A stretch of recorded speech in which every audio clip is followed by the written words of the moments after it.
Cotonou devient de plus en plus cher et il vous faut forcément de quoi survivre et pour les ambitieux, de quoi épargner pour un investissement ultérieur. Et donc, commencez une ou plusieurs de ces activités si vous êtes aujourd'hui à Cotonou et que vous n'avez aucune source de revenus ou encore que vous cherchez de revenus supplémentaires et surtout avec 0 franc d'économie ou encore 0 franc d'épargne pour réellement commencer ne serait-ce qu'un petit business. C'est tout de suite et c'est l'objet de cette vidéo.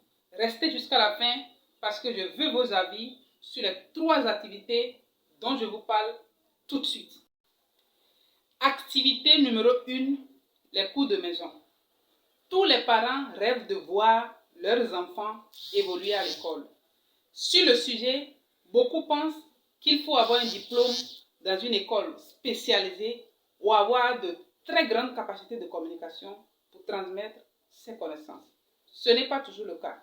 Ce qu'il vous faut, c'est d'avoir une très bonne maîtrise des connaissances dont a besoin cette candidat et d'avoir en archive vos cahiers, vos anciens cahiers pour les consulter en cas de besoin.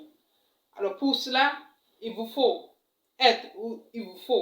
avoir été un élève très brillant, un élève studieux, travailleur, et le tout est joué. Vous l'avez compris, les plus jeunes que vous ont besoin de vos connaissances et n'hésitez plus. Il y a un marché dans le secteur et vous avez votre place à arracher. Vous pouvez gagner de 15 000 francs à 50 000 francs selon l'élève et selon la matière et avoir autant de contrats que possible selon votre disponibilité. Imaginez-vous 2 à 3 contrats par mois, vous êtes un petit riche à la fin des mois.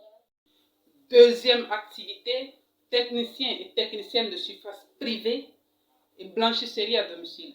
Voyez-vous, quand on est une femme, ce n'est pas toujours facile de concilier sa vie professionnelle et sa vie de femme au foyer. Et l'une des meilleures manières d'y arriver, c'est de déléguer certaines tâches de ménage, notamment le nettoyage et la lessive.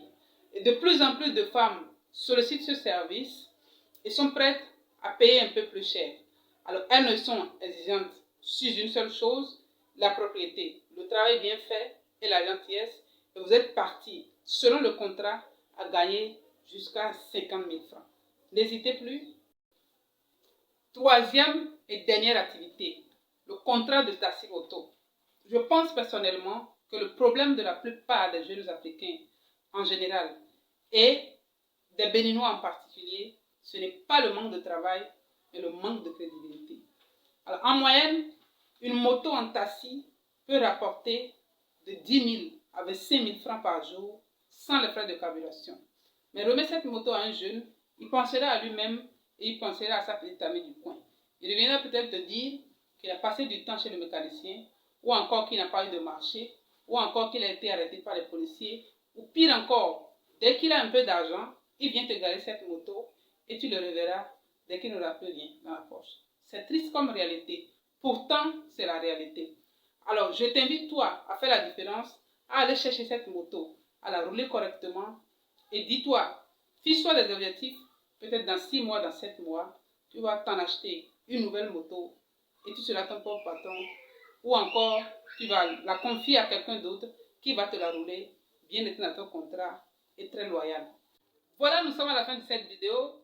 Dis-moi lequel de ces petits boulots te semble plus facile à faire ou à conseiller. Merci pour ton attention.